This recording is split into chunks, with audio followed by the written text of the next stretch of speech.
영혼을 성장시키는 책 소개방 영성 책방입니다. 오늘 소개할 책은 김형석 교수님의 교회 밖 하나님의 나라, 교회 밖 하나님의 나라입니다. 부제가 100년 인생이 말하는 예수의 뜻으로 되어 있는데요. 김형석 교수님은 올해로 만 100세이십니다. 두란노판으로 2019년 작년 2월 달에 초판이 나왔고요. 제가 가지고 있는 책은 3월 달에 나온 6세판입니다.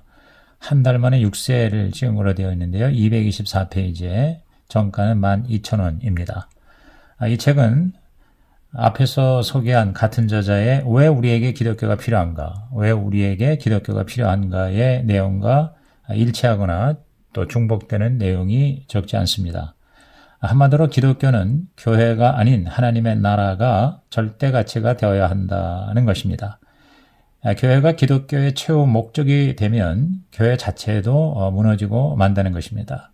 교회는 교회 밖으로 나와서 하나님이 원하시는 하나님의 나라를 이루어야 한다고 저자는 주장합니다. 김형석 교수님은 평신도로서 한국교회와 그리스도인에게 가장 부족한 사회적 책임과 사명에 대해서 쉽고 또 재미있는 예화를 곁들여 아주 소박하게 소개하고 있습니다. 내용이 심오해서라기보다 우리 마음에 공감이 가고 그래서 밑줄 치고 싶고 또 읽고 싶은 어록이 페이지마다 많아서 모든 그리스도인들이 일독하면 좋겠다 하는 마음으로 소개해 봅니다. 제가 가지고 있는 이 책은 보름 만에 6세나 찍은 책인 것을 보면 아마 지금쯤은 더 많이 출간되어 읽히고 있다고 생각을 합니다.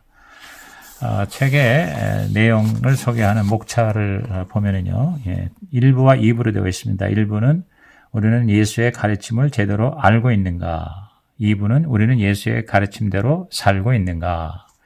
그래서 1부는 알고 있는가 하는 이론적인 거라면 2부는 살고 있는가, 이제 실천적인 부분인 것 같습니다. 그래서 1장은 가이사의 것과 하나님의 것, 2장은 소유는 인격만큼이 적당하다, 3장은 믿음은 삶의 변화를 뜻한다, 4장은 누가 예수님이 기대하시는 신앙을 가질 수 있는가, 5장은 신앙은 하나님 나라를 선택하는 것이다, 6장은 인격이 아름다워지고 있는가, 7장 희망을 주는 신앙인인가, 8장 참 신앙인은 현실 문제에 답을 준다, 9장 사회 악에는 사랑이 답이다, 10장 기독교는 버림받은 사람을 위해서 존재한다, 11장 하나님 나라 일이 먼저다. 머리말을 보면은요, 추운 겨울날 어린아이들이 운동장에서 뛰어놀다가 저녁때가 되었습니다. 아이들은 햇빛이 쪼이는 큰 집 처마 밑으로 뛰어갔습니다. 저마다 좋은 자리를 차지하기 위해서였습니다. 먼저 간 애들이 여기는 내 자리 하면서 앉았습니다. 좋은 자리를 빼앗긴 애들은 그 다음 자리를 차지했습니다. 나와 같이 생존 경쟁에서 처진 애들은 앉을 자리가 없기 때문에 저는 여기에라도 서 있겠다며 뒷자리로 밀려났습니다. 몇 분 동안 이야기를 나누고 속삭이는 사이에 해가 졌습니다. 아이들은 더 머물 수가 없으니 집으로 가자면서 제가 함께 흩어져 떠났습니다. 어두워지고 찬바람이 불기 시작했습니다. 그런데 몇몇 아이들은 갈 곳이 없어 그 자리에 남았습니다. 그 애들은 인생의 고아가 된 것입니다. 저는 인생의 고아로 남을 수가 없어 예수님을 택했습니다. 저는 수십 년 동안 뜻을 같이 하는 몇 사람들과 성경 공부를 했습니다. 강의하는 동안에 몇 권의 저서가 태어났습니다. 예수도 그중 하나였습니다. 최근에 강의한 내용들을 두란노 서원이 추려서 글로 옮겼습니다. 그 작업이 대단히 힘들었고 과거의 책들과 겹치는 내용도 있을지 모르겠습니다. 그래서 망설였습니다. 그런데 원고를 읽어본 사람들이 전체적인 내용과 문제 제기가 우리 시대에 꼭 필요하니 출판하는 것이 좋겠다고 합의를 보았습니다. 저는 기독교는 하나님의 나라를 위해 새로이 태어나야 한다고 생각합니다. 그러기 위해서는 교회가 예수님의 가르침을 믿고 따르는 일꾼들을 키워 사회로 보내야 한다고 확신합니다. 그리고 우리 크리스찬들은 하나님의 나라 건설을 위해 희생적인 사랑의 사명을 감당해야 합니다. 그때 주님께서 우리와 함께 하실 것입니다. 우리의 시간 속에 주님이 머무실 때 우리는 영원에 동참하게 되는 것입니다. 진리의 말씀과 사랑의 왕국, 진리의 말씀과 사랑의 왕국은 기독교의 근본 정신이기 때문입니다. 그래서 제가 읽고 이렇게 밑줄 친 내용들을 중심으로 책을 한번 중요한 것들을 요약을 해드립니다. 우선 1부가 우리는 예수의 가르침을 제대로 알고 있는가 하는 내용인데요. 마가복음 12장에 나와 있는 그 예수님의 가이사의 것이라는 얘기가 있죠. 이 가이사의 것이란 지배하고 있는 로마의 권력을 의미하고 또 하나님의 것은 당시 종교적인 신앙을 의미했습니다. 우리 안에는 가이사의 것과 하나님의 것이 공존합니다. 교회 안에도 가이사의 것이 있습니다. 우리는 가이사의 것이 아닌 하나님의 것을 선택하기 위해서 노력해야 합니다. 그 선택의 기준은 예수님의 말씀 그리고 하나님의 뜻이겠죠. 우리는 가이사의 것으로 가득한 세상에 살면서도 항상 하나님의 것을 추구해야 할 것입니다. 예수님의 말씀이 자신의 가치관이 되는 것이 바로 하나님의 것을 따르는 기초라고 할 수 있습니다. 그것은 교회나 세상에서의 삶에서 예수님의 말씀이 진리로 드러나는 것입니다. 내 마음속에 있는 가이사의 것을 버리고 하나님의 것을 선택할 때 인생의 목적이 달라지고 성실과 겸손과 섬김의 인생이 되는 것이죠. 이런 삶에 대해서 저자는 25페이지에 이렇게 말하고 있습니다. 하나님께 영광 돌린다. 예수님을 위해 산다. 하는 것보다 중요한 것은 하나님의 뜻과 예수님의 교훈을 따라서 이웃에게 봉사하는 것입니다. 교리를 따르는 것이 아니라 예수님이 자신에게 주신 많은 사랑 가운데 일부를 나누어 주는 것입니다. 이것은 인간에게 주어진 책임입니다. 그렇게 하도록 이끄시는 분이 바로 성령님이십니다. 이것을 체험하면 우리는 신앙 안에서 살 수밖에 없습니다. 사명을 가지고 살게 되는 것입니다.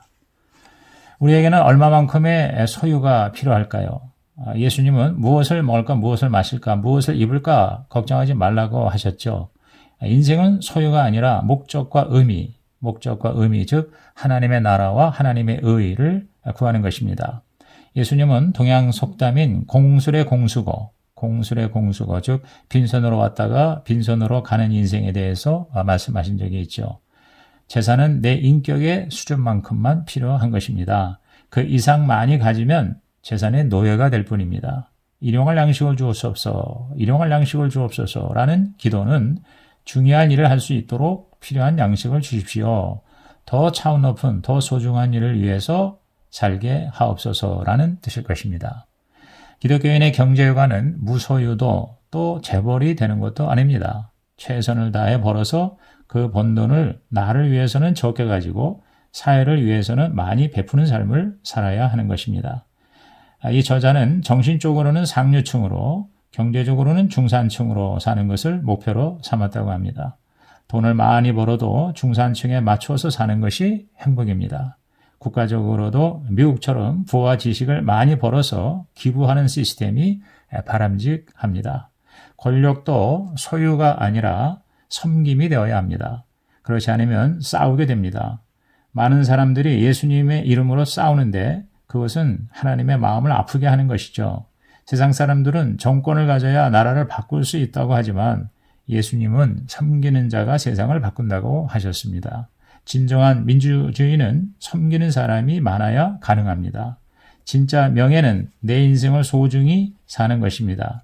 그러기 위해서는 예수님의 말씀을 우리의 인생관으로 받아들여야 합니다. 우리가 믿는 하나님은 아버지 하나님이시죠. 예별한 하나님을 아버지로 만나는 것입니다. 예수님을 믿을 때 하나님을 아버지로 만날 수가 있습니다. 교회를 다니는 것이 아니라 예수님을 만나는 것이 신앙의 근본입니다. 이에 대해서 우리 김영석 교수님은 56페이지에서 예수님과 사마리아 여인과의 만남을 중심으로 이렇게 말하고 있습니다. 예수님을 만나는 것이 신앙의 근본입니다. 사마리아 여인의 신앙은 첫째, 공간 신앙이 아니었습니다. 둘째, 자기의 감정이나 지식이나 의지를 믿는 신앙이 아니었습니다. 예수님을 만나게 되면 예수님이 내 안에 와서 거하십니다. 내가 사는 것 같지만 다른 사람이 나를 볼 때 저분은 우리하고 다른 사람이야. 저분 속에 다른 사람이 있어. 아마 예수님이 그 속에 계실 거야 라고 말하게 됩니다. 그런 사람이 목사요, 장로요, 신학자가 돼야 합니다. 예수님을 만나면 인격적으로 변화가 됩니다. 인생관이 달라지는 것입니다. 삶의 목적이 달라지는 것이죠. 소유가 아니라 남을 섬기는 것입니다. 하나님의 나라는 하나님의 뜻을 위해 자신을 버린 사람들이 건설하는 것입니다. 나를 위해 사는 것은 남는 것이 없지만 나라와 민족을 위해 수고하는 것은 여운이 있고 열매가 남습니다. 예수님을 만나면 또한 가치관이 달라집니다. 예수님이라면 어떻게 하셨을까? 예수님이라면 어떻게 하셨을까라고 질문하면서 가치 판단을 하는 것입니다. 예수님을 만나면 인생관, 가치관과 함께 사명감이 생깁니다. 사명은 그리스도인이 세상 사람과 구별되는 결정적인 차이입니다.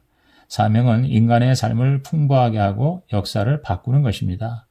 이러한 삶을 위해 드리는 기도에 대해서 저자는 62페이지 3페이지에 이렇게 적었습니다. 요즘 저는 예전처럼 기도를 많이 하지 않습니다. 다만 기도하는 마음으로 살고 있습니다. 제 삶이 기도가 되었습니다. 그리고 무슨 일을 하든 감사하게 되었습니다. 주님께서 맡겨주시는 일을 했으니까 감사한 것입니다. 주님이 기뻐하시면 그게 행복입니다. 주님을 사랑하게 되면 내가 일을 했다고 생각하지 않고 주님이 하셨다고 고백하게 됩니다. 세상 사람들은 자기가 만족해야 기뻐하는데 신앙인은 하나님이 기뻐하시면 내가 더 기뻐집니다. 되도록 빨리 공간신앙, 자연신앙을 떠나십시오. 그리고 아버지 하나님께 영과 진리로 예배를 드리십시오. 주님을 만남으로 인격의 변화가 일어나서 인생관과 가치관이 바뀌고 사명을 따라 살기 바랍니다. 하나님의 뜻을 가지고 사는 것이 우리에게 주어진 신앙의 길입니다. 신앙의 핵심은 진리와 사랑입니다. 진실과 사랑 없이 인간은 행복할 수가 없습니다. 기독교는 거짓이 없는 사랑입니다. 우리는 자연신앙에서 인간을 믿는 신앙으로 또 인간신앙에서 그리스도 신앙으로 돌아와야 합니다. 그리스도 신앙은 전적으로 그리스도를 신뢰하고 의지하는 신앙입니다. 내가 할 수 없는 것을 그리스도께서 하신다는 것을 믿는 것입니다. 기독교는 종교심과 휴머니즘을 넘어 예수님의 뜻과 예수님의 교훈을 받아들이는 것입니다. 키에르케고르는 인간의 삶을 역사라하고 예수 그리스도가 머무는 순간을 영원이라 한다. 참 멋진 말이네요. 인간의 삶을 역사라하고 예수 그리스도가 머무는 순간을 영원이라 한다고 했습니다. 신앙이란 예수님과의 동시성입니다. 매일, 매년, 아니 일생을 예수님과 같은 시간에 함께 머무는 것이죠. 나 자신만을 위해서가 아니라 사회와 민족과 국가를 위해서 하나님의 뜻을 실현하는 것입니다. 교회는 교리에서 진리로 가야 합니다. 교리에서 진리로 가야 합니다. 교회는 그 자체가 목적이 아닙니다. 하나님의 나라가 목적입니다. 개인적으로 역사적으로 하나님의 나라를 선택하는 것이 가장 소중합니다. 예수님을 기준으로 구약의 모든 신앙은 과거가 되었습니다. 이제 우리는 미래, 즉 하나님 나라를 향하여 나아가야 합니다. 예수님을 통해 새 출발을 해야 합니다. 그것이 바로 교리에서 진리, 교리에서 진리로 가는 것이죠. 우리의 잘못은 하나님의 뜻을 가볍게 여기는 것입니다. 교회가 주는 만족에 취하지 말고 하나님 나라를 세우는 것에 집중해야 합니다. 기독교 정신으로 세상과 사회를 이끌어가는 것이죠. 기독교 진리는 창조의 진리입니다. 다시 이루어질 하나님 나라의 진리입니다.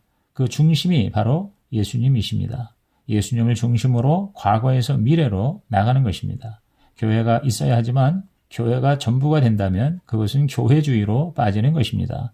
흘려보내지 않으면 썩고 마는 것입니다. 크리스찬 인재를 키우는 교회, 그래서 사회를 변화시키는 교회가 좋은 교회요, 성공한 교회입니다. 무지와 편가르기를 거부하는 것이 교회의 본질입니다. 예수님을 출발점으로 미래를 향해 하나님의 나라를 건설하는 것이 최고의 가치입니다. 이를 위해 교회는 하나님 나라의 일꾼을 많이 키워야 합니다. 주님의 뜻을 가진 사람들이 밖에 나가서 일하도록 돕는 교회가 된다면 교회는 작아도 좋습니다. 정의를 넘어선 사랑을 베푸는 기독교, 정의를 넘어선 사랑을 베푸는 기독교가 되어야 하는 것입니다. 가장 중요한 것은 성경에 있는 하나님의 뜻을 발견하는 것이죠. 하나님의 뜻 중에 하나는 우리 인격의 변화입니다. 내가 믿은 만큼 인격을 가지게 됩니다.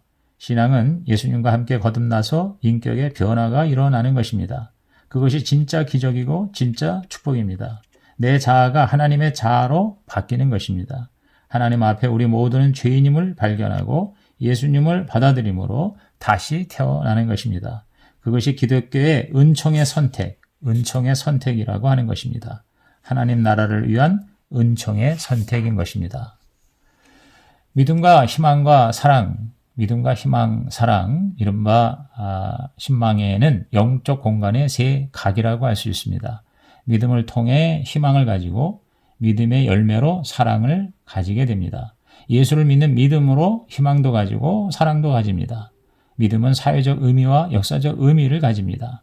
믿음이 사회적 의미를 남길 때 신앙의 공동체가 생겨서 사랑이 있는 사회가 되는 것입니다. 신앙은 역사 속에서 희망이 되어야 합니다. 신앙은 역사 속에서 희망이 되어야 합니다. 역사 속의 기독교, 사회 속의 기독교를 무시할 때 교회는 희망을 줄 수가 없습니다. 기독교 정신으로 정치를 할 때 사회에 희망이 있습니다. 몰트만에 의하면 기독교의 진정한 희망은 고난과 실망, 고통과 염려 속에서 서로 위로하고 또 저항하는 힘을 가지는 데 있습니다. 우리가 절망에 빠졌을 때 하나님은 우리를 사랑하셔서 우리에게 희망을 주십니다. 우리는 믿음으로 그 하나님의 희망과 사랑을 체험할 수가 있습니다. 사람과 사회에게 희망을 주는 것이 기독교와 교회의 본질적 사명입니다. 교회가 희망이 되지 못하는 것은 예수님과 관계없는 교회주의가 되는 것입니다. 그 희망은 영원한 천국을 바라보는 신앙으로부터 나오는 것이죠. 역사와 사회 속에서 기독교가 희망이 돼야 한다는 것에 대해서 이것이 바로 예수님의 꿈이라고 저자는 150페이지에서 말하고 있습니다. 150페이지를 읽어보면요. 예수님은 결코 이상주의자가 아니었습니다. 그분은 역사 속에서 우리와 함께 고통을 겪었고 눈물을 흘렸고 비참에 처하셨습니다. 그렇기에 그분은 우리의 희망이 되셨습니다. 예수님은 십자가를 통해서 우리에게 희망을 주셨습니다. 부활하신 주님은 영원한 천국을 바라보는 신앙을 우리에게 가르쳐 주심으로써 희망을 주십니다. 그래서 고통당하는 순간이 왔을 때 그 사람을 두 손으로 가려 주십니다. 우리가 이해할 수도 측량할 수도 없는 섭리로 우리를 인도하십니다. 율법과 계명으로는 소원을 이룰 수가 없습니다. 성경에서 유대인들이 할례와 안식일 문제를 가지고 싸우는 모습은 율법과 계명의 한계를 말해주는 것이죠. 교회의 교리도 마찬가지입니다. 교리는 교회를 지키고 보존할지는 몰라도 역사적 사회적 문제에 대해서는 해답을 주지 못합니다.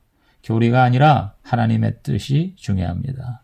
교리가 아니라 하나님의 뜻이 중요합니다. 율법과 계명과 교리도 대답해 줄 수 없는 문제에 대해 세상 사람들은 법과 양심에 호소를 합니다. 그러나 법과 양심으로도 인간의 근본적인 문제를 해결할 수 없습니다. 진실과 사랑이 더해져야만 되는 것이죠. 그것은 신앙의 은총인 것입니다. 공자의 제자들은 다 훌륭한 학자요 정치가였습니다. 석가의 제자들은 왕족이요 철학자들이었습니다. 반면에 예수님의 제자들은 대부분 무식한 사람들이었죠. 그럼에도 그들은 높은 수준의 사람으로 올라갈 수가 있었습니다. 그것이 바로 신앙의 은총, 신앙의 은총입니다. 예배 많이 드리는 것보다 예수님의 마음을 가지고 이웃을 위해 진실로 사랑하는 것, 이것이 예수님의 참 제자가 되는 것이고 하나님의 뜻을 따르는 것입니다. 그렇게 살 때 우리의 삶에 변화가 생기는 것입니다. 믿음, 소망, 사랑은 개인 신앙을 가진 사람들에게 해당이 된다면 자유평등 사랑, 자유평등 사랑은 역사적 사명을 느낀 인간 공동체, 즉 사회가 가지는 교훈입니다. 예수님의 뜻을 전해주는 기독교 사상가들은 믿음, 소망, 사랑과 더불어 자유평등 사랑을 많이 강조해 왔습니다. 그것이 바로 교회 밖 하나님의 나라를 세우는 가치인 것입니다. 개인은 믿음과 소망을, 사회는 자유와 평등을 사랑으로 세우는 것, 이것이 역사를 바로 세우는 것이죠. 이 김영숙 교수는 인간 사회를 바로 세우기 위해 필요한 세 가지 질서, 즉 자연과 정신과 은총에 대해서 181페이지에 이렇게 요약하고 있습니다. 181페이지에 우리 인간에게는 살아가는 동안 필요한 질서가 있습니다. 육체에 필요한 것은 자연의 질서, 즉 자연법칙입니다. 인간은 자연법칙에 따라서 삽니다. 그 다음에는 정신적인 질서가 있습니다. 평화의 질서, 자유의 질서, 도덕의 질서 등입니다. 그것이 없으면 인간으로 제대로 살지 못합니다. 정신 질서가 높은 사람도 있고 낮은 사람도 있습니다. 세상 사람들은 이 두 가지로 끝난다고 보지만 저는 예수님을 믿고 하나님의 뜻을 따르면서 또 안에 질서가 있다는 걸 알았습니다. 그것은 인간의 정신적인 질서를 이끌어주는 은총의 질서입니다. 그 은총의 질서를 이끌어주는 것이 성령의 역할이라고 저는 믿습니다. 사회는 평등의 가치를 추구하고 개인은 자유의 가치를 추구하는 경향이 있습니다. 그래서 사회와 개인 간에 갈등이 있게 됩니다. 공산주의는 개인의 자유를 허락하지 않기에 우리는 거부해야 합니다. 그러나 자유가 아무리 소중하다고 해도 악한 사람의 자유는 제한되어야 할 것입니다. 악한 사람의 자유가 제한받지 않으면 사회가 고통을 받게 됩니다. 자유와 평등을 균형 있게 하는 것이 바로 사랑입니다. 사랑이 모든 질서의 핵심이라는 것이 바로 예수님의 교훈이라고 우리 189페이지에 말하고 있습니다. 189페이지에 보면 사랑이 없는 사람에게 자유를 주어서는 안 됩니다. 사랑을 모르는 사람들이 감옥에 가야 합니다. 다른 말로 표현하면 공동생활의 질서를 무너뜨리는 사람에게는 자유가 없습니다. 사랑이 완전히 사라진 공동생활은 지옥입니다. 이것이 예수님의 교훈입니다. 그러면 어떤 사람이 자유를 누릴 수 있습니까? 이성의 가치를 알고 양심의 가책을 느끼는 사람이 자유를 누려야 합니다. 양심과 이성에 따라 사는 사람은 자신에게 주어진 자유로 남의 자유를 빼앗지 않고 도리어 그 자유를 타인과 나누며 같이 누립니다. 하나님이 주시는 사랑을 받아서 나눠줍니다. 이것이 예수님의 교훈입니다. 교회 밖에 하나님 나라 질서가 사랑이요 또 예수님의 마음이라는 이 주장에 대해서 저자는 존 러스킨의 주장과 역사상의 인물들을 들어서 191페이지, 192페이지에 이렇게 정리를 하고 있습니다. 존 러스킨의 찾은 해답이 바로 사랑입니다. 인도주의적 경제학을 주장한 러스킨은 경제 문제를 해결하려면 사랑밖엔 답이 없다고 보았습니다. 정의는 사랑으로 완성됩니다. 정의만 끝까지 주장하면 싸움만 납니다. 우리가 정치하듯 정의만 따지면 남는 것이 하나도 없습니다. 사랑이 있어야 합니다. 그것이 예수님의 말씀이고 역사의 길을 만들어주는 일인 것입니다. 또 그 다음 페이지에 보면요. 간디, 마틴 루터 킹 목사, 또 이태석 신부 같은 이가 경제계에도 있고 정치계에도 있고 교육계에도 있고 교회에도 있고 옆집에도 있을 때 거기가 곧 하나님 나라입니다. 내가 희생하고 어려움을 감내하면 그만큼 더 많은 사람이 행복하게 살게 됩니다.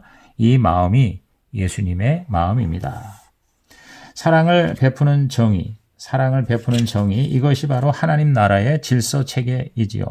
그것이 바로 인류의 희망인 것입니다. 미국의 자본주의는 개인 소유 체제에서 출발했지만 지금은 개인이 가진 소유로 사회에 기여하는 기여 체제로 바뀌고 있습니다. 즉 소유 체제에서 기여 체제로 그것이 바로 기독교 정신입니다.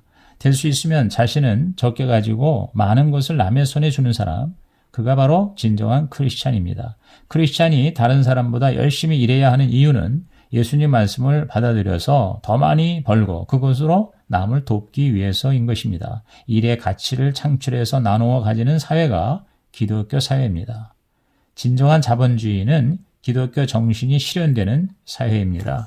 이에 대해서 206페이지에 이렇게 말하고 있죠. 일을 사랑하는 건 우리에게 주어진 축복입니다.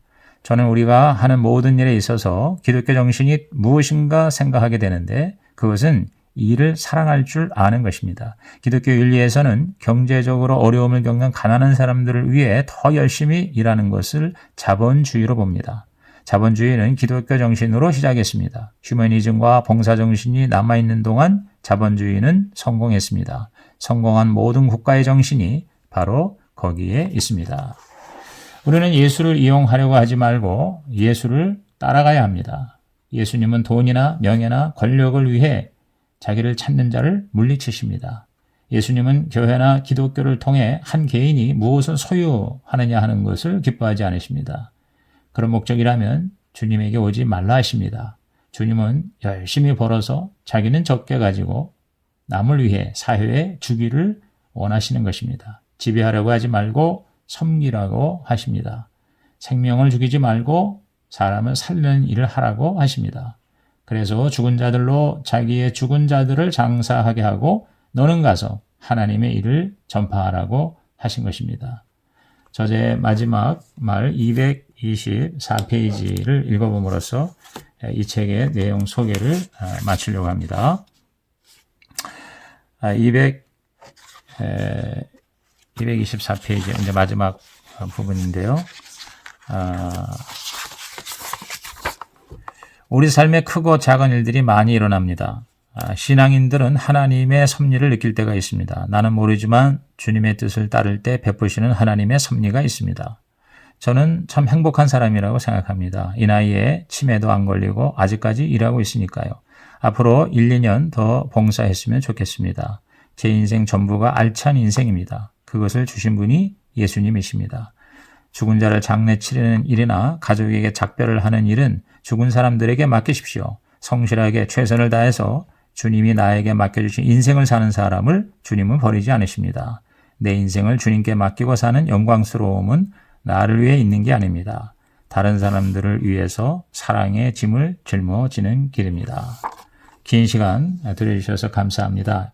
이 주옥 같은 내용을 반복해서 또 듣고 적용을 해서 우리 김영석 교수님처럼 우리 영혼이 성장하고 또 다른 사람을 잘 섬기는 그리스도인이 되었으면 좋겠습니다. 감사합니다.